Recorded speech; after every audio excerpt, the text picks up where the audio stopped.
Hi everyone, welcome to Thomas Podcast. I hope you're enjoying your Sunday. I surely am. As many of you know, before I go into my next guest, as many of you knows, or probably don't know, I love to read. I am addicted to reading. So, here's one book I've just started. Not why it's not enough to just be an actor in the 21st century by Samuel Benta. You should read this book, yeah? Especially if you want to consider acting, yeah? And film industry. Okay, that's one. So yesterday I met this lovely, hi, Dana, you're right? I met this writer, sufferer, memoir of a Brixton reggae head, yeah. Honestly, Alex Whittle, yeah. So I've asked him to be on my podcast one day, so fingers crossed. Okay, so I started this, Bad Blood. Look how thick this book is, yeah. So Secret and Lies in a Silicon Valley startup, okay. It's the rise and downfall of Elizabeth Holmes. Okay, good book to read. Honestly, I've started, but there's so much. I'm just thrown into that. And finally, I love music as well. I don't know if you guys know NSYNC and Backstreet Boys. Yeah. So this, yeah, the hit charade. This man, yeah, Lou Chairman, he basically was involved in a lot of fraud and things like that. And I just thought, that's interesting. I want to read stuff like that. Okay, as you can see, I have 4 books that I'll be reading. Okay, yes. Okay, so I'm going to introduce you to my next guest. He's my nephew. So my mom, okay, has 3 sisters, okay, from a mom's side. We're just gonna focus on my grandmother's side, okay, and a second sister, so the second eldest, yeah, she has 4 children. She had now only 3, okay, and the eldest of my, the children, so my cousin, all right, has a son, and that's the one I'm gonna be speaking to today. Okay, so his name is Luis. He's Portuguese and also from Guinea-Bissau, because as you know, I'm from Guinea-Bissau and Portuguese, so like him. And I discovered him through my cousin's pictures. And no offense, nephew. I was like, who's this hippie guy looking so cool, traveling the world with this dog? I'm like, I need to speak to this guy ASAP. And then I discovered that's actually my nephew. And when I first met him, he was just a baby. So literally, I haven't seen him since that. And because I moved to England from Switzerland, so I haven't seen a lot of people. First, let me see if the sound is done properly. 1 second, I'm so sorry about that. Okay. Oh, good. Okay. And I've been looking at, sorry about this. All right. I've been looking at his story of how with this motorbike, yeah, sound is great, thank you. So with his motorbike, he is traveling basically all around. And I'm like, I need to speak to this guy as soon as possible. And we got to know each other briefly, and I said, listen, this is what I'm doing, a podcast for my students, for young people. Would you like to come? And he said, yes. So here we are. So I'm going to invite him to join us, and he's going to tell us about his lovely adventure. Okay? And I don't know, but where he is, the connection might be bad. Hopefully it's going to be good today. Okay? Okay. So, my dear nephew, if you want a request to join, as I've invited you to come, I also want to know Selfinbreath. Lovely, cool name, So, yeah. Lovely.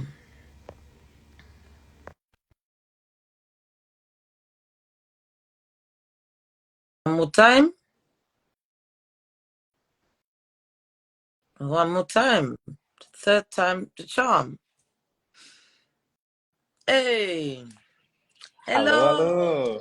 How are you? I'm good. How you doing, Thelma? I'm great. And you? It's nice to see you, Yeah, because it's so crazy to know you through a video call, right? Since we are family members. we are family. Exactly. That I know. That's weird because your father, Luis, is my cousin. Yeah, I know. I, I know. It's the beauty of having a big, vast family, right? yeah. So please tell us more about yourself. I mean, because when I saw you last, you were a baby. Literally, I think you're 1 or 2 years old. That's the last time I saw you. Now Well, you're grown. You're 26 years that passed by. 26. Oh my goodness. So tell us more about you, where you're at life, and tell us about your crazy and fun adventure. Well, what can I say? Right now, I'm in the center north Mexico. I'm in a city called San Luis Potosí.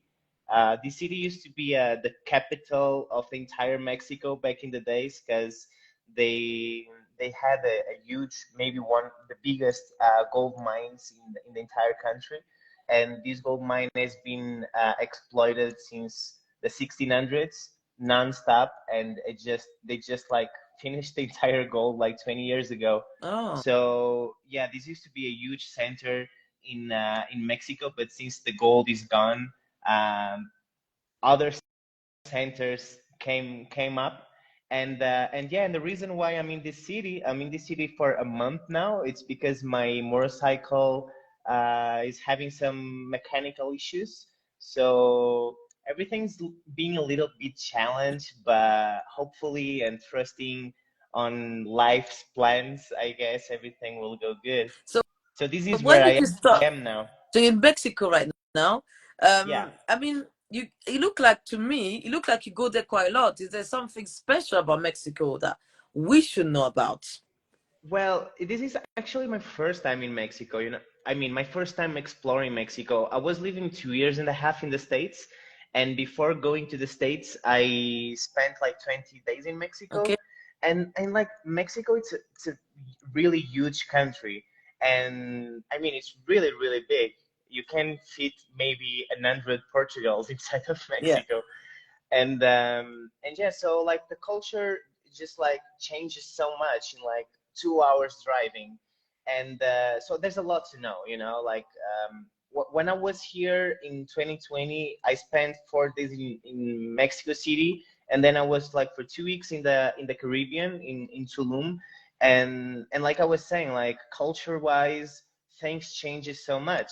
So when I felt ready to leave my journey in the States, I was like curious to know more about this country, right? And so far, I have known a little bit north. I did Baja California, which is like this little peninsula on the Pacific side, and is it's a really beautiful place. It's very interesting because it's like a junction between the desert and the sea, and the desert and the ocean, and yeah, and now my plan is just like start going down to the south. Everyone tells me that the south it's way richer, in more rich in culture wise, because like the north it's closer to the states, Yeah. so it has more a western mentality, and kind of a desire to connect more with western culture, right? Still you can like feel Mexico. You can always feel Mexico. Those- As soon as I cross the border from San Diego to Tijuana, you can like feel a different vibe in the air. The people are more happy, the people are more open, and but yeah, the north is like more connected to the Western culture, and the south, I would say, based on people's feedback, that is like more connected with the ancestry of Mexico, Yeah, lovely. So let's just recap. You were born in Portugal, right? Yeah. So you grew up in Portugal, and then you decided to leave Portugal. Did you go to America? You said. You stayed in America for a couple of years because your English is amazing. It's fantastic. Thank you. Thank you so much. That's all right. Yeah, I mean, I grew up in Portugal, and since I was a baby, I was going at least once a year to Guinea-Bissau, to our Yeah, dear yeah, country. And yeah, and you know, our family, it's in their blood. We as Africans, we travel, you know. yeah, So I think, in a sense, this is in my genetic code in some way. And then, I mean, before coming to the States, I have traveled quite a bit already through many countries in Europe. I've been when I was in Guinea-Bissau, I made a little road trip to Gambia and Senegal. I got to know Morocco, and I travel a lot in Senegal and Gambia and all around Guinea when I was a baby with Paula and yeah, Ado, yeah. my auntie and uncle, right? But yeah, but beside that, my belief of the genetic code thing of wanting to travel, I think that everything started happening progressively, you know, because I don't know, I was always a kind of a little rebel. I wanted to go out and to be on the streets and so on and so on, and I wasn't like conformed. I wasn't like in acceptance with the way uh, with the way that structure it's organized in our society, Yeah, right? So I yeah, couldn't like identify myself in this like way of like, oh, you should have a house and a good job and find a woman, get married, have children, you know. It's like everything. I was like feeling kind of pressured fact. to make decisions. So I was like, I was just like feeling overwhelmed, and my response was like being a rebel and going to the streets and like finding my identity, I guess, finding my personality. So once I like start to step into the streets and, you know, trying to find my own path, I guess that I found little by little these love for the journey of traveling. Yeah. So when did you purchase a motorcycle and you started this journey? When did that happen? Yeah, so that was a really crazy story. It was a really spontaneous decision because I travel like a lot backpacking, and after backpacking, I acquired a van which I camperized, and this was like in 2018 or 2019. I had my first like proper van, and since then I've been traveling in a van. And even when I got to the States, I bought a minivan, then I upgraded myself to a bigger van, and then I had a motorhome, and uh, and yeah, so before I left the States, I was planning to go on a trip to Mexico, but just backpacking and hitchhiking with Cosmo, Mm. and that was my plan. And I received a visit from a friend, a couple, and she's from Holland. She just had a baby now. Oh, Congrats, Lua, if you see this. And he's from congrats. Mexico. It's from Mexico, Ricardo. And I was like asking him because I didn't know nothing about Mexico, and I was telling him what places he could advise me to visit, other places I should avoid because there's places you don't want to be there, I guess. And it was like in the midst of the conversation, it was like, dude, do you know what would be really cool? You and Cosmo on a sidecar. And the idea just was like I started fantasizing with the idea. Yeah. So the very same night, I was up until 4 in the morning looking for sidecars on Marketplace. And the same very night, I found this motorcycle. So 4 days after, I was on a train from California to Utah. I bought a motorcycle and I drove it back to California. And I was like, okay, I guess I'm doing this. So how can you do this with a dog? Is your dog called Cosmo? Yeah, Cosmo. Cosmo, how do you manage? I mean, to do what you do is not easy, but you do that also with a dog. I mean, dogs are like babies. You have to Yeah, constant care and everything. Is Cosmo around? He's yeah, sleeping. it's right there. It's sleeping. Don't wake him up. It's okay. No, I won't. I Oh, won't. cute. Yeah, I guess. I mean, the being a baby part of things. I believe it's the way you kind of educate them. You know, the way you raise them. Like since I had Cosmo, and I was living in Belgium, and I lived there. I had a job. I had a nice house and everything. So I decided to have a dog, and they lived there for a year and a half.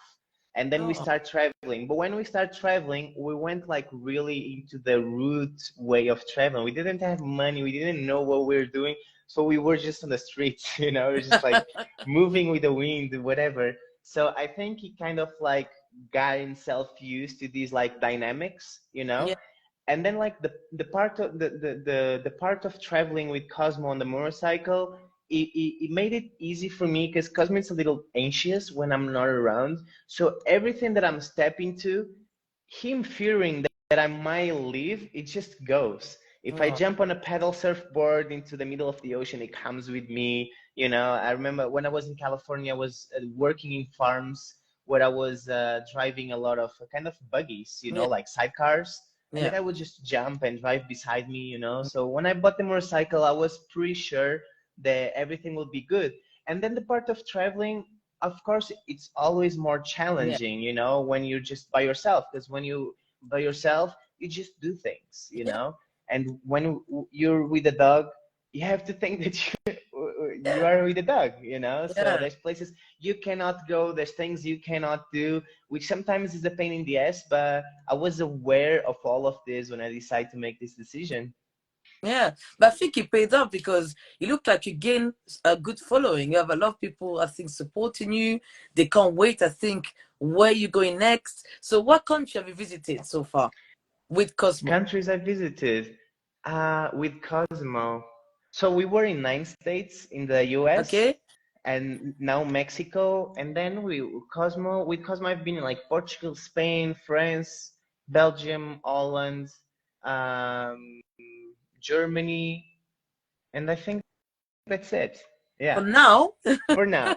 have you thought of going to do the same thing maybe in Africa? Have you thought about doing this lovely experience in Africa as well with Cosmo?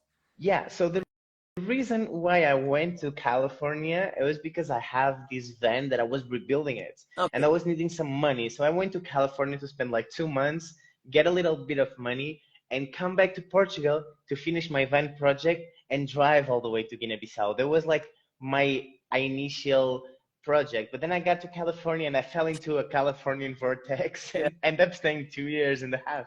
Yeah, Yeah. yeah. So tell us what it's like, those countries you visited. So you talked about Mexico. How about America? What is it like? I've never been there, and I'm sure a lot of people haven't been there. So what is it like in America? Is it like in the movies? It's a lot like in the movies, but Okay. that's not the only reality there, Yeah. you know. So when I arrived in America, the first North America, the first time I entered the country to Miami, and I spent one night in South Beach. So South Beach, it's a typical movie place, you know, like the skyscrapers at the beach, like CSI Miami and all Wow. that stuff, you know, big cars and the way that people talk.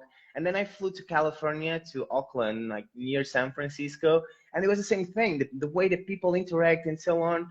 But obviously, as any other place, you, I mean, you have entire a vast difference of the way things go, you know, and people and way of perceiving life and culture and so on. One thing about the US that I loved it's nature wise, it's just so big and so abundant and it Yeah. just changes so much, you know. You have like so many beautiful places to visit. It's just like it's mind blowing. I was talked every time I was road tripping in the US, whatever state was, the desert, Rocky Mountains, the woods, snow. It was just like it was a big blessing. And then culture wise, obviously you will always find kind of your vibe Yeah. of people, you know. So I was most of the time that I was living there, I was surrounded with people that I really loved and I connected. I'm really grateful for those experiences that I had with these people and gatherings that we made, and met a lot of people that are devoted to the land and that they devoted to the prayer and to the great spirit and so on. But when it comes to like contemporaneous culture in US, I think US is very poor culture wise, you know. I mean like the modern US, because Yeah. when I'm in Mexico, I just drove like from Tijuana to San Felipe, which is like 4 or 5 hours of driving. and like everything changed so much, Yeah. in Yeah. 4 hours of distance. Yeah. And when I was in the States, I drove from California to Missouri, which is like 4,000 miles or something, and nothing changed, you know. That's what I mean. I, You've been brutally honest because what we see in the movies, we think, oh, America is great and things. I mean, United States is great, but it's true. Like I've seen some videos, I'm like, that's not the same. So you're right. yeah, You're right. I think it always depends what you're looking for, Like cities, they are always cities. Everywhere in the world, cities they are very similar, Yeah. Yeah. in my opinion. There are cities that I really loved it. For example, I was in Texas, I went to Austin.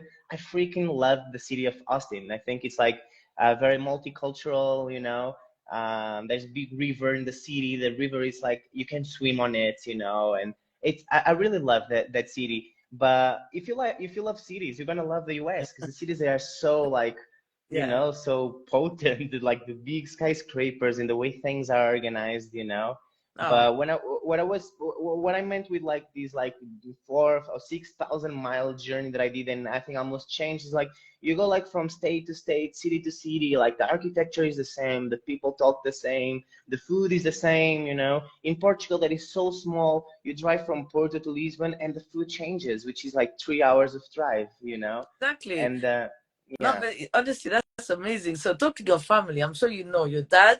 I believe that he travels a lot. I think there was a point he lived in America, in the United States. He lived in London, and now he lives in Switzerland. And your auntie Paula, my cousin, she loves to travel a lot. So did you take that love of traveling from them, or you were like, this is for me. I want to find myself. Yeah, Were you I, influenced, or you were like, no, you know what? This is by myself. This is me. I think it comes a little bit to what I was expressing in the beginning, In a way, I believe this is like something in our blood as a family, Yeah. Besides all the road trips that I did with Paula and Dado, I also traveled with my grandparents, Once when I was like 10 years old, we drove from Portugal all the way to Paris to go to Eh, Disneyland, nice. and yeah, that was a really nice trip, road tripping with your grandparents. And so yeah, I think in a sense this was within me already, but I think the way I travel now, it was something that I discovered, because like even though my family travels a lot, we have completely different ways of Of traveling, course. because they like the comfort, and they like the sweet and fancy places and the good food and go to a nice hotel and stuff. And I sleep in a camping tent, you know. I Wow. like to experience discomfort because I believe like when, of course, I'm not trying to say nothing about other people, but in my own personal experience, I believe that when we are in a facing discomfort in our personal lives, it forces like to look out for new Yeah. things. When we are in a comfortable place, we just remain there. It's like nothing changed. We just like keep being discomfort. And when we are facing to discomfort and challenge and so on, I think it's when we found ourselves the most, when we are like face into places where you find struggle, when you find like discontentment and sadness and suffering. It's when I like thrive myself the most, so also like this experience is like showing me once again like giving value to little things, because all these years that I've been traveling with comfort on my own ways, which is like having a motorhome or a van. For me it's like Yeah. luxury, you know. But Amazing. now going back to a tent, it's like I feel so vulnerable, I'm like camping in the woods. I don't know who's gonna come, what animals are there. I And know. like, Oh. yeah, it like gives you a sense of like respect and more connectedness with your surroundings, more awareness in a sense. So can I ask you how do you do to manage your traveling financially? What do you do? Because I'm sure it's not cheap. Yeah, So what so make do you make money like part time here? How so do you do it? there's two main things. Okay. One, just buying the necessary. Yeah. And second, don't spend your money in crap, you know. True. I Something that helps me a lot, mostly in Mexico, it's like the people here, they are just like so loving, and they have a really beautiful mentality towards travelers. I never Mm. experienced what I'm experiencing in Mexico in any other country before. Everywhere that I go, for example, now I'm staying at a lady's house that she met me on the road and met me on the streets. I was busking, and she asked about my a little bit of my story, and she was like so delighted. She was like, "Do you need a place to stay?" And I'm staying in her place, and she feeds me, and and almost all other places that I went, there was always someone that opened their doors for me. And Oh, obviously, yeah, it's a that's blessing. sweet. It's really sweet, yeah. And yeah, of course that helps, but besides that, I avoid to spend my money in things that I don't need. I just like, I spend my money in food and in gas, because I'm riding on a motorcycle. Obviously there is a moment or another that I feel like drinking a beer or drinking a mezcal or going to a party. But this is like exceptional cases. Of course, you Yeah. have to spend wisely, and of course, you have to. I'm sure you have to buy your dog as well. You have to make sure that you go and take him to do his business. So yeah. So as a MFL teacher, as teach French and Spanish, what language do you speak? So I want to learn French. Maybe we can make a deal. Of I, s- course. I speak Portuguese, English, Spanish, and a little bit of Criolo. I mean, I speak Criolo, but it's like a rough Criolo. Same here. Don't worry. Yeah. Don't worry. I feel the same way. But yeah, but speak along with your dad, with your auntie, and they will help you, I'm sure. Yeah. So any plan of coming to London one day? The weather's not great, but the people are great. Yeah, I would love to. I would love to. I have no idea when that can happen. I'm planning to be on this journey like until maybe February or something, and Okay. then I want to go back to Portugal because I have like these Vans projects, Yeah, and yeah, and possibly the summer I'm gonna stay in Portugal because summer in Portugal is lovely, right? of But course. I have London in my mind for sure.